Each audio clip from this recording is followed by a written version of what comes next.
মক্কা এবং মদিনার দরজা ফিতনার জন্য চিরদিনের জন্য বন্ধ। মক্কা এবং মদিনার দরজা ফিতনার জন্য চিরদিনের জন্য বন্ধ, যে কিয়ামত পর্যন্ত এই জায়গা মাহফুজ, সংরক্ষিত। কে হেফাজত করবে? আল্লাহর ফেরেশতারা হেফাজত করবে। তাহলে কোন জায়গা আলামত হিসেবে থেকে গেল যে এটা হচ্ছে আলামতের চিহ্ন যে কোন দিন বিজয়ী রাজনৈতিকভাবে? সেটা হচ্ছে মসজিদে আকসা। এবং পৃথিবীর 90% মানুষ কোন যুদ্ধে জড়িয়ে পড়তে পারে? ওই যুদ্ধেই জড়িয়ে পড়তে পারে যেই যুদ্ধ মসজিদে আকসাকে কেন্দ্র করে হবে। আর পৃথিবীতে এরকম ক্রাইটেরিয়া ফুলফিল করার মতো আর দ্বিতীয় কোনো বস্তু নাই যেটার জন্য এত বড় যুদ্ধ হতে পারে। নাই তো হবে কেমনে?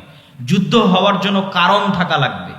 তাহলে পৃথিবীর 90% মানুষ একটা যুদ্ধে জড়িত হয়ে যাবে, তার জন্য সবচেয়ে বড় কারণ হচ্ছে মসজিদে আকসা।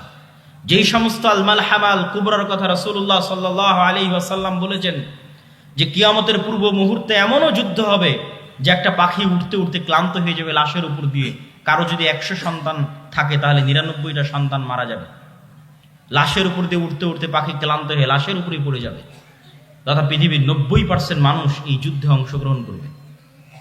এই যুদ্ধ একমাত্র মসজিদে আকসাকে কেন্দ্র করেই হতে পারে, একমাত্র জেরুজালেমকে কেন্দ্র করে হতে পারে।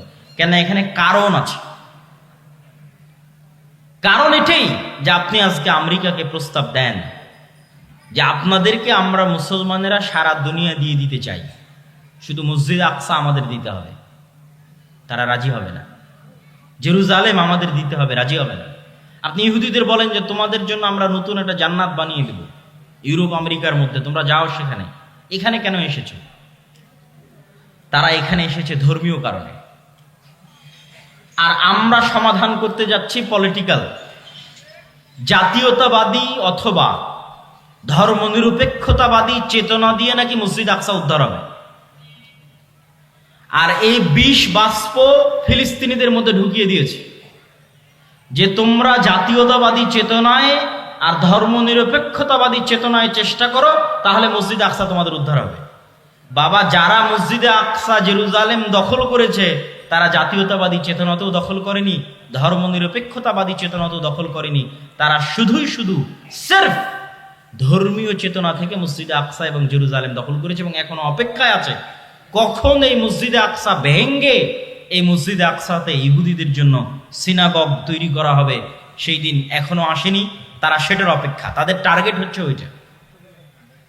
সম্মানিত উপস্থিতি, আর আমরা মুসলমানেরা সমাধান করতে চাচ্ছি এটা ধর্মনিরপেক্ষতা বাদ দিয়ে, জাতীয়তাবাদ দিয়ে। আচ্ছা, এই দীর্ঘ আলোচনার প্রথম সামারি পয়েন্ট কি? প্রথম সামারি পয়েন্ট হচ্ছে মসজিদে আকসা আপনার হাতে নাই মানে আপনি রাজনৈতিকভাবে পরাজিত। গোটা মুসলিম উম্মাহ, গোটা মুসলিম বিশ্ব রাজনৈতিকভাবে পরাজিত। মসজিদে আকসা জেরুজালেম আপনার হাতে নাই মানে আপনার উপর দিয়ে এখন আল্লাহর আযাব এবং গজব প্রবাহিত হচ্ছে। মসজিদে আকসা মুসলমানদের হাতে নাই মানে মুসলমানদের উপর দিয়ে কি প্রবাহিত হচ্ছে বলেন তো? আল্লাহর আযাব এবং গজব। যে উম্মতে মুহাম্মাদি যে এখন আযাব এবং গজবের হালতে আছে, অবস্থায় আছে, এটা বুঝবে কোথায় থেকে? দেখবে মসজিদে আকসা হাতে নাই। কেন? মক্কা আর মদিনা কোনোদিন হাতছাড়া হবেই না। আমি বলেছি মক্কা মদিনার দরজা ফিতনার জন্য বন্ধ। দ্বীনে ইসলাম যখন পৃথিবীতে কোথাও থাকবে না, তখনও মদিনা এবং মক্কায় থাকবে। রাসূলুল্লাহ সাল্লাল্লাহু আলাইহি ওয়াসাল্লামের বাণী। তাহলে আপনার রাজনৈতিক বিজয়ের চিহ্ন এবং আলামত হচ্ছে মসজিদ আকসা। পুরো পৃথিবীর উপর ইসলাম এবং মুসলমানদের আধিপত্যের আলামত হচ্ছে মসজিদ আকসা। মসজিদ আকসা আপনার হাতে নাই মানে পৃথিবীতে আপনাদের আধিপত্য নাই। পৃথিবীতে আপনারা গোলামে পরিণত হয়েছেন, আমরা গোলামে পরিণত হয়েছি। পৃথিবীতে আমরা অধিকার বঞ্চিত জাতিতে পরিণত হয়েছি। আমরা আযাব এবং গজবের মধ্যে দিয়ে দিন পার করছি। তার প্রমাণ হচ্ছে মসজিদে আকসা আমাদের হাতে নাই। আল্লাহ সুবহানাহু ওয়া তাআলা রাখেননি, আমাদের আমলের কারণে, আমাদের চরিত্রের কারণে, আমাদের গুনাহের কারণে। আর আমরা এই মসজিদে আকসা ফেরত পেতে পারবো না, মিছিল আয়োজনের মাধ্যমেও ফেরত পেতে পারবো না, ফেসবুকে লেখালেখির মাধ্যমেও ফেরত পেতে পারবো না। সারা বিশ্বে কত জায়গায় মিছিল হচ্ছে তার হিসাব নাই। হার্ভার্ড ইউনিভার্সিটির ছাত্ররা মিছিল করতেছে, মুসলিম ছাত্ররা। আমি যে শহর থেকে আসলাম ডান্ডি ইউনিভার্সিটির যারা মুসলিম সোসাইটি আছে তারাও সমাবেশ আয়োজন করেছে মসজিদে আকসার জন্য। কিন্তু প্রশ্ন এটা নয়, প্রশ্ন হচ্ছে যারা এই সমাবেশটা আয়োজন করেছে তারা কি ওই মসজিদে আকসা আবাদ করার যোগ্য? আল্লাহ কি তাদেরকে যোগ্য হিসেবে বিবেচনা করছেন? এটাই হলো প্রশ্ন, যে আপনি কি আপনার নিয়ত, আপনার ইখলাস, আপনার আমল দিয়ে মসজিদে আকসার উত্তরসূরি হওয়ার, উত্তরাধিকারী হওয়ার যোগ্য হিসেবে নিজেকে গড়ে তুলতে পেরেছেন, যে আপনার হাত দিয়ে মসজিদ আকসা বিজয় হবে? এই মসজিদ আকসা কার কার হাত দিয়ে বিজয় হয়েছে? ইউশা বিন নুনের হাত দিয়ে বিজয় হয়েছে। এই মসজিদে আকসা দাউদ আলাইহিস সালাতু ওয়াস সালামের হাত দিয়ে বিজয় হয়েছে। এই মসজিদে আকসা ওমর ইবনুল খাত্তাব রাদিয়াল্লাহু তাআলা আনহুর হাত দিয়ে বিজয় হয়েছে। এই মসজিদে আকসা সালাহুদ্দিন আল আইয়ুবির হাত দিয়ে বিজয় হয়েছে। তাদের এই বিজয়ের ঘটনাগুলো পড়েন, তাদের আমল, আখলাক, চরিত্র, আকীদা, বিশ্বাস দেখেন, যে আল্লাহ সুবহানাহু ওয়া তাআলা কেন, কিভাবে তাদেরকে এই বিজয় দান করেছিলেন। আর আমরা কোন জায়গায় আছি যে আমরা ওই জায়গা থেকে বঞ্চিত এবং আল্লাহর আযাব এবং গজবের শিকার আমরা। সম্মানিত উপস্থিতি, আজকে আমরা মুসলমানেরা যে কঠিন এবং ভয়াবহ অবস্থার মুখোমুখি, এই কঠিন এবং ভয়াবহ অবস্থার চাইতেও কঠিন এবং ভয়াবহ অবস্থা মুসলমানদের ইতিপূর্বে গেছে, এর চাইতেও কঠিন আর ভয়াবহ। সেটাই আপনাদেরকে শোনানোর জন্য সংক্ষিপ্ত একটা সামারি দেই। সেই সংক্ষিপ্ত সামারি হচ্ছে, মুসলমানেরা মাত্র 200 থেকে 300 বছরের মধ্যে যত ঝড় মোকাবেলা করেছে, এত বড় ঝড় তারপরে এখন পর্যন্ত আর মোকাবেলা করেনি। এই ঝড়গুলো কি কি? 3টে ঝড়। এক, ক্রুসেডারদের ঝড়, যারা মসজিদে আকসা নিয়ে চলে গেছিল। 2, মঙ্গোলীয়দের ঝড়, যারা বাগদাদে লক্ষ লক্ষ মুসলমানকে জবাই করেছিল, মুসলমানদের খালিফাকে পর্যন্ত জবাই করেছিল, আব্বাসীয় খেলাফতের পতন ঘটিয়েছিল। 3, কর্ডোভা, গ্রানাডা এবং স্পেনের পতন।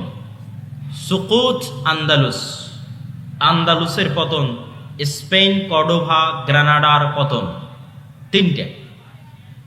এই 3টার মধ্যে এখন 2টা চলমান আছে। আপনারা শুধু মসজিদে আকসার কথা জানেন, কর্ডোভার জামে মসজিদের কথা জানেন না। আল্লাহ সুবহানাহু তাআলা আমাদেরকে মসজিদে আকসায় যাওয়া থেকে বঞ্চিত রেখেছেন। ঠিক আমাদেরকে আল্লাহ সুবহানাহু তাআলা, যদিও কর্ডোভার জামে মসজিদের আলাদা কোনো ফজিলত নাই, কিন্তু কর্ডোভার জামে মসজিদ যাদের টাকায় নির্মিত তারা আমাদের বাপদাদা। কথা কি আমার বুঝতে পারছেন? যেমন উমাইয়া খলিফারা মিশরের 7 বছরের রাজস্ব আয় মসজিদ আকসায় ব্যয় করেছিল, 7 বছরের রাজস্ব আয়। ঠিক তেমনি আন্দালুসের যারা খলিফা ছিল তারা বড় বড় বিজয়ের গনিমতের মাল জামে মসজিদ কর্ডোভায় ব্যয় করে দিয়েছে। জামে মসজিদ কর্ডোভা নিকট অতীতে তথা এখন কাবা এবং মদিনার যে সম্প্রসারণ হয়েছে, এখন গত 20-30 বছরে যে বিশাল সম্প্রসারণ, এই সম্প্রসারণের আগে পৃথিবীর সবচেয়ে বড় মসজিদগুলোর একটা মসজিদ, পৃথিবীর সবচেয়ে বড় মসজিদগুলোর একটা মসজিদ হচ্ছে জামে মসজিদ কর্ডোভা, আরবিতে বলা হয় কুরতুবা, যেখানে একই মসজিদে একই ফ্লোরে 70,000 অথবা তার চেয়ে বেশি মানুষ সালাত আদায় করতে পারবে একই ফ্লোরে। আর ওই মসজিদে এখন প্রবেশ করবেন, দেখবেন মসজিদ মূর্তিতে পরিপূর্ণ। মারিয়াম আলাইহা সালাতু ওয়াস সালাম এবং ঈসা আলাইহিস সালাতু ওয়াস সালামের মূর্তিতে পরিপূর্ণ মসজিদ, তথা খ্রিস্টানদের মা মেরি এবং জেসাস এবং মা মেরির মূর্তিতে পরিপূর্ণ। আর ওখানে একজন মুসলমানকেও ব্যক্তিগতভাবেও সালাত আদায় করতে দেওয়া হবে না। আপনি যদি চুল পরিমাণ আপনার অন্তরে ঈমান থাকে, আর আপনি যদি স্পেনে গিয়ে জামে মসজিদ কর্ডোভায় প্রবেশ করেন, তো আপনার চোখ দিয়ে পানি বের হবেই হবে। প্রত্যেক যে মুসলমান যার অন্তরে চুল পরিমাণ ঈমান আছে, সে যদি স্পেনে যায় এবং জামে মসজিদ কর্ডোভায় প্রবেশ করে, তাহলে তার চোখ দিয়ে পানি পড়তে বাধ্য, যে সে মসজিদের মধ্যে দাঁড়িয়ে আছে, মেম্বার আছে, ছাদ আছে, বিশাল মসজিদ, কিন্তু সে সালাত আদায় করতে পারবে না, মসজিদে আজান হয় না। শুধু একটা মসজিদ নয়, এরকম পুরো কর্ডোভায় যত গির্জা আছে, পুরো গ্রানাডায়, পুরো স্পেনে যত গির্জা আছে, প্রত্যেকটা গির্জা মসজিদ। আপনি ধোকায় পড়ে যাবেন। বাহির থেকে দেখলে আপনি ধারণা করবেন এটা মসজিদ, কেননা মিনার আছে। বাহির থেকে দেখলে বুঝবেন মসজিদ, কেননা মেহরাব আছে। এটা মসজিদই, মিনার মেহরাব আছে মানে মসজিদ। ভিতরে যেয়ে দেখবেন যে মূর্তিতে পরিপূর্ণ, আসলেই মসজিদ। কিন্তু এখন আজানও নাই, একামতও নাই, মুসলমানও নাই। অথচ ওই মসজিদগুলো যারা ওয়াকফ করেছিল আল্লাহর সন্তুষ্টির জন্য, তারা মুসলমান ছিল। ওই মসজিদগুলোতে যারা দান করেছিল মসজিদ নির্মাণের জন্য, তারা মুসলমান ছিল। এটাই আমি বলছি যে জামে মসজিদ কর্ডোভার হয়তো আলাদা কোনো ফজিলত নাই, কিন্তু জামে মসজিদ কর্ডোভার মুসলমানদের টাকাতেই নির্মিত। ওই স্পেনে এরকম শত শত মসজিদ আছে। এটা এখন পৃথিবীর সবচেয়ে বড় গির্জাগুলোর একটা, ক্যাথিড্রাল বলে ওরা, যে biggest cathedral all over the world. সারা পৃথিবীর সবচেয়ে বড় গির্জাগুলোর একটা হচ্ছে এটা, জামে মসজিদ কর্তুবা। এখানে হাজার হাজার ছাত্র দার্স দিত, দার্স শুনতো, ইলমের আলোচনা হতো। বড় বড় আলেম এই সমস্ত মাটি থেকে জন্ম নিয়েছে। ইবনু হাজাম আন্দালুসি, ইবনু আব্দুল বার, হাফিজুল মাগরিব, তারপরে তাফসির কুরতুবির লেখক ইমাম কুরতুবি, বড় বড় ইমাম এই সমস্ত শহরে জন্ম নিয়েছে, দিনের কাজ করেছে, দিনের খেদমত করেছে। এই জন্য আমি বলি যে মুসলমানেরা যখন ফুটবল ক্লাবগুলো নিয়ে উন্মাদনা করে, আরো সবচেয়ে বেশি কষ্ট পায় যখন সৌদির যুবকদের দেখি। যে সৌদির যুবকদেরকে তো এখন আরো বেশি উৎসাহিত করা হচ্ছে যে তোমরা এই রাস্তায় আসো, এই লাইনে আসো, তোমাদের শুধু বিনোদন আর পর্যটন নিয়ে ব্যস্ত থাকতে হবে। তো তাদের যখন দেখি যে ওই যে সমস্ত ক্লাব, পৃথিবীর সবচেয়ে বিখ্যাত ক্লাবগুলো হচ্ছে স্পেনের, বার্সেলোনা, রিয়াল মাদ্রিদ, এগুলো বেশিরভাগ এগুলো হচ্ছে স্পেনের শহর। বার্সেলোনা হচ্ছে স্পেনের শহর, মানে এটা এই বার্সেলোনা মুসলমানদের, ওই মাটি ওই জায়গা মুসলমানদের ছিল। তাহলে আপনি যখন ওইটা নিয়ে উন্মাদনায় ব্যস্ত, তখন যদি আপনাকে নিয়ে গিয়ে আমি জামে মসজিদ কর্তুবার মধ্যে দাঁড় করাই, কর্ডোভার মধ্যে দাঁড় করাই, সৌদি আরবের এই সমস্ত যুবকদেরকে নিয়ে গিয়ে যদি জামে মসজিদ কর্ডোভায় দাঁড় করানো হয় আর বলা হয় না এখন উন্মাদনা করো তোমার বার্সেলোনা নিয়ে আর রিয়াল আর মাদ্রিদ নিয়ে, কেন আল্লাহ তোমাদের কাছ থেকে মসজিদ ছিনিয়ে নিয়েছে? কেন আল্লাহ তোমাদের কাছ থেকে মসজিদ আকসা ছিনিয়ে নিয়েছে? যে সারা পৃথিবীর কোনো মুসলমান আর মসজিদ আকসায় যেতে পারে না, সালাত আদায় করতে পারে না। তো মুসলমানের অন্তরে তো ব্যথা থাকা উচিত যে তিনটা পবিত্র মসজিদ, পবিত্র ভূমি, যেখানে সফর করার আদেশ দেওয়া হয়েছে, যেখানে পড়লে অতিরিক্ত সালাত আদায় করলে অতিরিক্ত নেকির ঘোষণা দেওয়া হয়েছে, এই তিনটা মসজিদের একটা মসজিদ হচ্ছে মসজিদ আকসা। তো ওই মসজিদ আকসায় তো তুমি যেতে পারো না, ওই মসজিদ আকসায় তুমি সালাত আদায় করতে পারো না। অথচ আগের যুগের প্রত্যেক মুসলমানেরা ইতিহাস পড়েন, প্রত্যেক যারা মুসলমান আমার বাংলাদেশ থেকে রওনা দিয়েছে, কোনো হাজি একসাথে তিনটা মসজিদ না দেখে ফিরে আসতো না। মানে এটা যে হজ ট্রিপের অংশ, যে আপনি এখন হজ এবং উমরায় যাচ্ছেন, মানে এই ট্রিপে তিনটা মসজিদ থাকবে, মসজিদ আকসা হে, মসজিদ নববী হে, হারাম হয়ে তারপর আপনি বাড়ি যাবেন। আগের যুগের মানুষ হজ করার জন্য সফর করবে আর মসজিদ আকসায় যাবে না, এটা কল্পনার বাইরে, এটা অসম্ভব। আর আপনাদের এখন কতজন হাজি আছে হজ করে আসতেছেন মক্কা থেকে, মদিনা থেকে, মসজিদ আকসায় যেতে পেরেছেন? যেতে দিবে আপনাকে? কেউ দিবে না।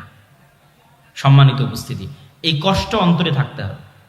এই কষ্ট না থাকলে আপনি অনুভবও করতে পারবেন না, আপনার ইমানও জাগবে না এবং আপনার দ্বারা বিজয় সম্ভব নয়। এই কষ্ট সালাহুদ্দিন আইয়ুবীর অন্তরে ছিল। সালাহুদ্দিন আইয়ুবী পণ করেছিলেন, প্রতিজ্ঞা করেছিলেন, আল্লাহর ঘর কাবায় ততদিন পর্যন্ত হজ করার জন্য যাবেন না।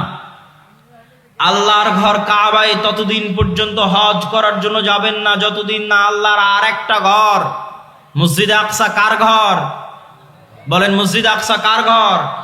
আল্লাহর ঘর।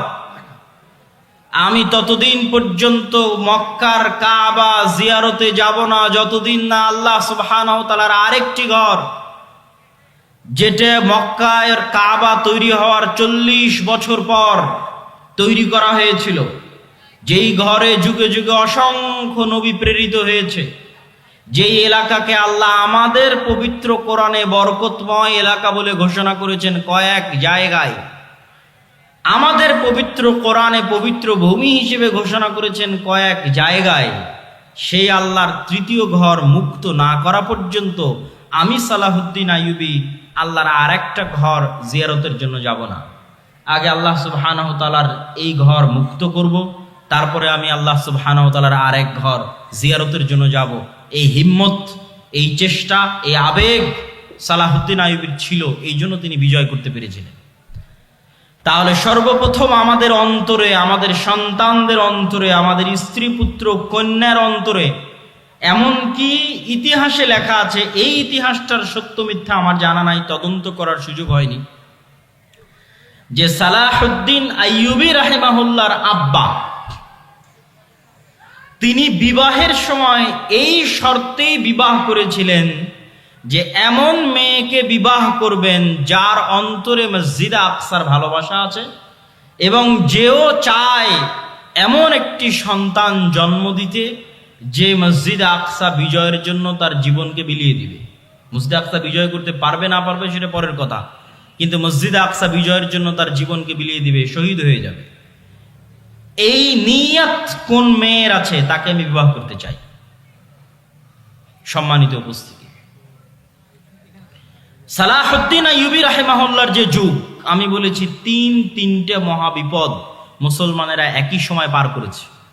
আমি শুধু তারিখগুলো বলবো, তাহলে আপনি বুঝবেন যে কিভাবে তিনটে যুগ মুসলমানেরা এই সময়ের মধ্যে পার করেছে।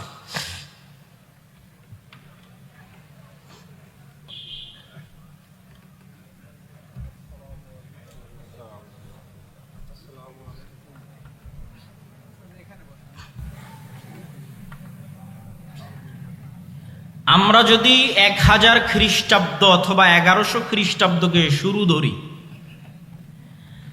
আর 1400 খ্রিস্টাব্দকে বা 1400 খ্রিস্টাব্দের মাঝামাঝি পর্যন্ত শেষ ধরি, তাহলে এই 300 বছর, 1100 থেকে 1400, এই 300 বছরে মুসলমানদের উপর পৃথিবীর সবচেয়ে বড় বড় কয়েকটা বিপদ গেছে। তার মধ্যে 1, মসজিদে আকসা হারিয়ে ফেলা। 2, মসজিদ আকসা কাদের হাতে মুসলমানেরা হারিয়ে ফেলেছিল? ক্রুসেডারদের হাতে। ক্রুসেডাররা এসেছিল কোথায় থেকে? ইউরোপ থেকে, ইতালি থেকে, ফ্রান্স থেকে, জার্মানি থেকে ক্রুসেডাররা এসেছিল। 2, বাগদাদের আব্বাসীয় খেলাফতের পতন কাদের হাতে হয়েছিল? মঙ্গোলীয়দের হাতে। মঙ্গোলীয়রা এসেছিল কোথায় থেকে? চায়নার পার্শ্ববর্তী দেশ মঙ্গোলীয় থেকে, যাদেরকে পৃথিবীর কোনো যুদ্ধে কেউ পরাজিত করতে পারেনি। স্রোতের মতো তারা এক এক শহর থেকে আর এক শহর বিজয় করতে করতে করতে করতে বাগদাদকে মাটির সাথে মিশিয়ে দিয়ে তারপরে তারা ক্ষান্ত হয়েছে। এবং ওই সময়ের আলেম ওলামারা লিখেছে যে এরা ইয়াজুজ মাজুজ। ওই সময়ের আলেম ওলামারা সন্দেহে পড়ে গেছিলেন যে ইয়াজুজ মাজুজ হয়তো এরাই। এইভাবে একের পর এক মুসলিম শহর এলাকা, কোথায় চায়না, এখান থেকে শুরু করলে Uzbekistan, Kyrgyzstan, Kazakhstan, Samarkand, বোখারা, Nishapur, Iran, Iraq, তারপরে ইন্ডিয়ার সাইডের কিছু অংশ, আফগানিস্তান, পাকিস্তান, এগুলো সব বিজয় করতে করতে ইরাকের রাজধানী, তৎকালীন আব্বাসীয় খেলাফতের রাজধানী বাগদাদ পর্যন্ত বিজয় করেছে। এবং তারা এতটাই নৃশংস, এতটাই পশুত্ব তাদের মধ্যে ছিল যে তারা টানা 4 দিন অথবা 5 দিন যাবৎ লক্ষ লক্ষ মুসলমানকে জবাই করেছে এবং মুসলমানদের কাটা মাথা দিয়ে মিনার তৈরি করত। তৃতীয় কোনটা? তৃতীয় হচ্ছে কর্ডোভার পতন, গ্রানাডার পতন। কর্ডোভার পতন হয়েছে 1236, ওই একই সময় স্পেনের পতন। তাহলে এই 3টে বড় ঘটনার মতো একসাথে এত বড় ঘটনা মুসলমানদের উপর আর যায়নি। এই জন্য আমি বারবার বলি যে এখন মুসলমানেরা যে বিপদ, যে আপদ, যে কষ্টের মধ্যে আছে, এর চেয়ে বেশি কঠিন, বেশি ভয়ঙ্কর বিপদ আপদ জাতিগতভাবে মুসলমানদের উপর দিয়ে পার হয়ে গেছে। তা হচ্ছে এই 200-300 বছর ক্রান্তিকাল, ইসলাম এবং মুসলমানদের ক্রান্তিকাল। তো এখান থেকে কি মুসলমানেরা বের হতে পেরেছিল? জি, এখান থেকে মুসলমানেরা বের হতে পেরেছিল। আল্লাহ বের করার রাস্তা করে দিয়েছিলেন। 1, মসজিদ আকসা আল্লাহ মুক্ত করেছেন সালাহুদ্দিন আইয়ুবীর মাধ্যমে। সালাহুদ্দিন আইয়ুবীর মাধ্যমে মসজিদে আকসা মুক্ত করার যুদ্ধ ছিল হিত্তিনের যুদ্ধ। সালাহুদ্দিন আইয়ুবী মসজিদে আকসা মুক্ত করার জন্য কয়েকটা পয়েন্টে কাজ করেছেন। এই পয়েন্টগুলো খুবই গুরুত্বপূর্ণ। তার মধ্যে 1 নম্বর পয়েন্ট হচ্ছে গোটা মুসলিম এলাকা মুনাফিকে পরিপূর্ণ হয়ে গেছিল। সব আমির ওমারারা মুনাফিক। খ্রিস্টান ক্রুসেডারদের নারী এবং টাকার কাছে বিক্রি হয়ে যেত সমস্ত আমির ওমারারা। আর সবচেয়ে বেশি শত্রুতা করত শিয়ারা। ওই সময় শিয়াদের শাসন ছিল মিশরে, ফাতিমীয় ওবায়দীয় শিয়া খেলাফত ছিল মিশরে, যারা প্রতিষ্ঠা করেছিল জামিয়াতুল আজহার। আজকের আজহার বিশ্ববিদ্যালয় শিয়ারা প্রতিষ্ঠা করেছিল শিয়া মাযহাব প্রচার করার জন্য। তো সালাহুদ্দিন আইয়ুবী রাহিমাহুল্লাহর দুইটা টার্গেট ছিল, মিশর এবং সিরিয়াকে এক করতে হবে। মিশর এবং সিরিয়া একত্রিত না হওয়া পর্যন্ত মসজিদ আকসা আমি বিজয় করতে পারবো না। মজার বিষয় হলো ওমর রাদিয়াল্লাহু তাআলা আনহুর যুগেও যখন মসজিদ আকসা বিজয় হয় তখনও মুসলমানেরা মিশর এবং সিরিয়া একত্রিত করেছিল। মিশর এবং সিরিয়ার বিজয় শেষ করে মসজিদ আকসার বিজয় সম্পন্ন করেছিল।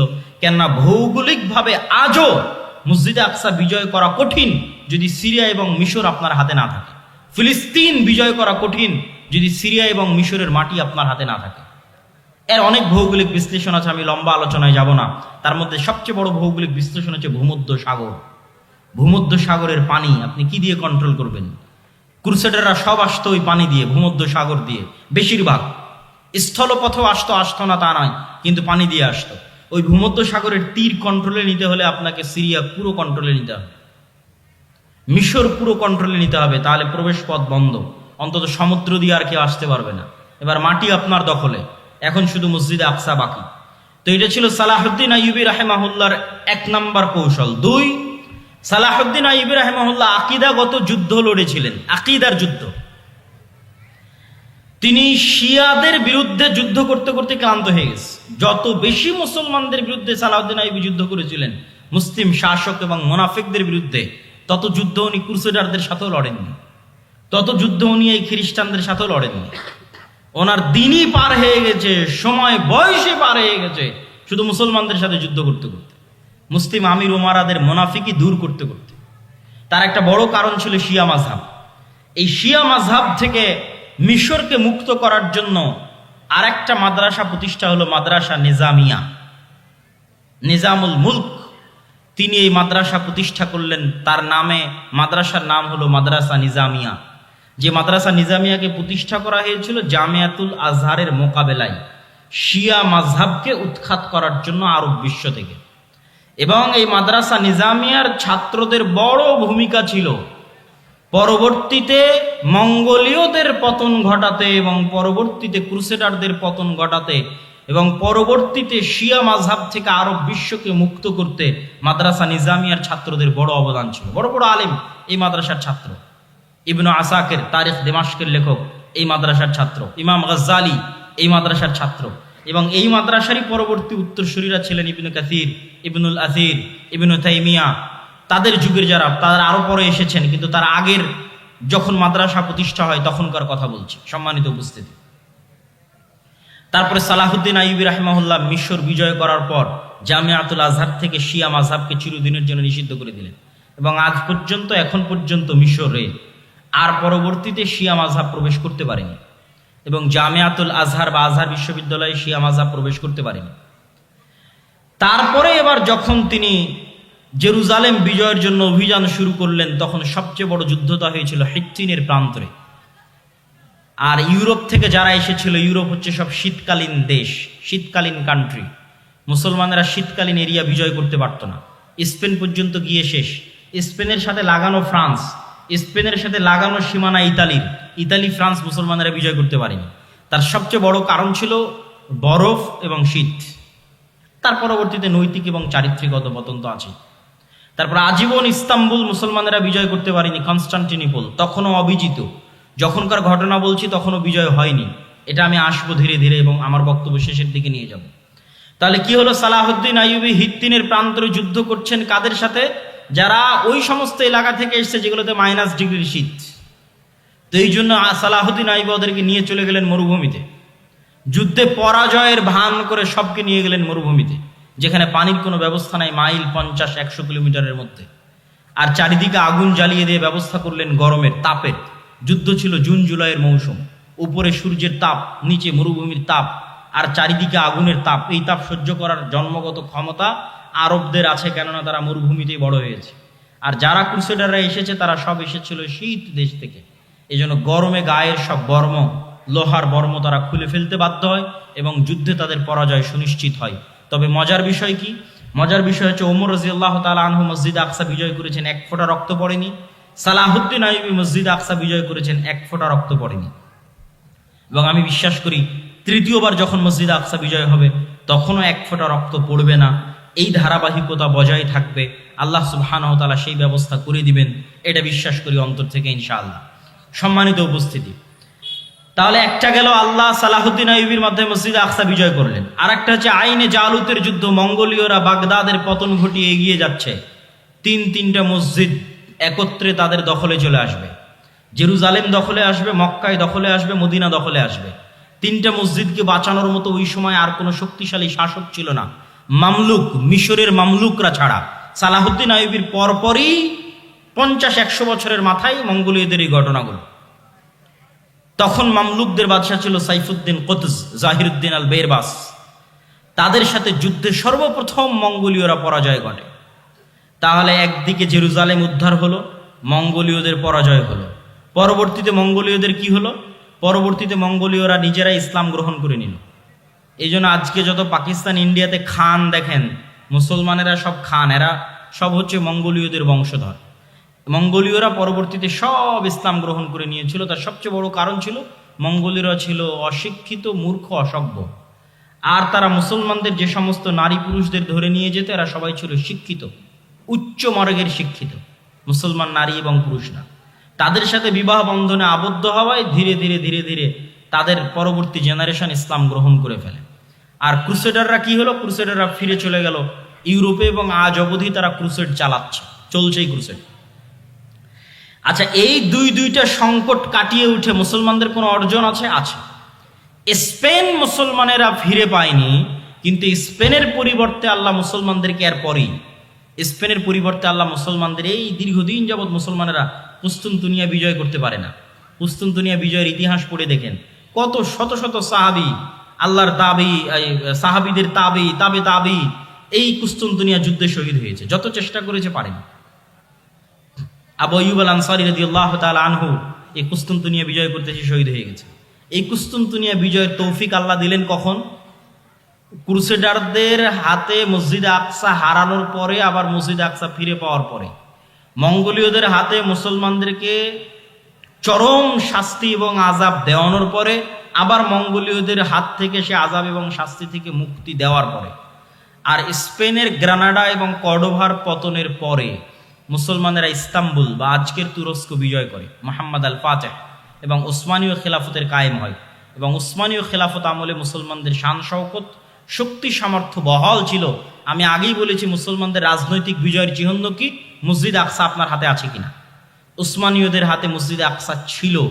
তারা মসজিদে আকসায় কোনো ইহুদিকে জমি ক্রয়ের পর্যন্ত সুযোগ দেয়নি উসমানীয়রা, কেন ইহুদিদের ব্রেন ছিল খুব শার্প। তারা আগে জমি ক্রয় করে সেখানে তাদের বসতি স্থাপন করতে চাচ্ছিল উসমানীয় খেলাফতের শেষ আমলে। আজ আমরা এই বিপদে কেন? আজ আমরা এই বিপদে আছি তার সবচেয়ে মূল কারণ হচ্ছে ঔপনিবেশিক শাসন আমল, কলোনিয়াল সিস্টেম। পৃথিবীর প্রায় সব মুসলিম দেশই, দুই একটা বাদ দিয়ে, প্রায় সব মুসলিম দেশই ইস্তেমার, আরবিতে বলে ইস্তেমার, বাংলায় বলে উপনিবেশ, ইংরেজিতে বলে কলোনি।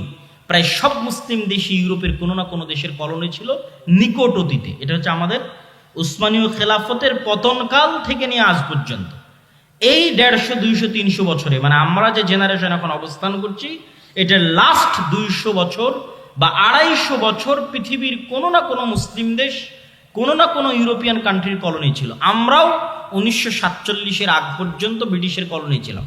তো 1947 তো ভাই এই কয়দিন আগের কথা। অনেকের দাদাও এখনো জীবিত আছে যারা 47 দেখেছে, এখনো জীবিত আছে। তো 47 তো কালকের কথা। তো 47-এর আগ পর্যন্ত আমরা ব্রিটিশদের গোলাম ছিলাম। এরকম সারা পৃথিবীর প্রায় সব মুসলিম দেশ কোনো না কোনো ইউরোপিয়ান কান্ট্রির গোলাম ছিল। এবং এর উপর আমার লম্বা বিস্তারিত আলোচনা আমি গতকাল করেছি। এই গোলামের নিজাম থেকে ওই ব্রিটিশরা যেমন পুরো ভারতকে 3 ভাগে ভাগ করে দিল, বাংলাদেশ, পাকিস্তান এবং ইন্ডিয়া, ঠিক ওই ব্রিটিশরা যখন তাদের আরবে কলোনি ছিল তখন তারা আরবকে এমনভাবে ভেঙে চূর্ণ বিচূর্ণ করে দিল, কাতার নামে পৃথিবীতে কোনো দেশই ছিল না। আরব আমিরাত নামে পৃথিবীতে কোনো দেশই ছিল না, জর্ডান নামে পৃথিবীতে কোনো দেশই ছিল না, ইসরায়েল নামে পৃথিবীতে কোনো দেশই ছিল না, লেবানন নামে পৃথিবীতে কোনো দেশই ছিল না। ঠিক তেমনি বাংলাদেশ বা পাকিস্তান নামে পৃথিবীতে কোনো দেশ ছিল না। এগুলো সব ওই যে ইস্তেমার, কলোনিয়াল সিস্টেম। ওরা যখন এই দেশগুলো ছেড়ে গেছে তখন ডিভাইড অ্যান্ড রুল, ভাগ করে গেছে, নতুন দেশ তৈরি করে গেছে। তো ওই শাম সিরিয়াকে জর্ডানে ভাগ করেছে, লেবাননে ভাগ করেছে, একটু দিয়েছে জর্ডান, একটু দিয়েছে লেবানন, একটু দিয়েছে কাতার, একটু দিয়েছে আরব আমিরাত, একটু দিয়েছে বাহরাইন, একটু একটু করে দিয়ে ওর মধ্যে থেকে ইসরায়েল বের করেছে। ওর মধ্যে থেকে অল্প একটু জায়গা বের করেছে ইসরায়েলের জন্য। অনেক দীর্ঘদিনের সুপরিকল্পনার ফসল এবং মুসলমানদের অধপতনের ফসল, মুসলমানদের উপর আল্লাহর আযাব এবং গজবের যে আলামত সেটার প্রমাণ। আর এই আযাব এবং গজব থেকে উদ্ধার হওয়া সম্ভব নয় আমল এবং ইমানে পরিবর্তন ছাড়া।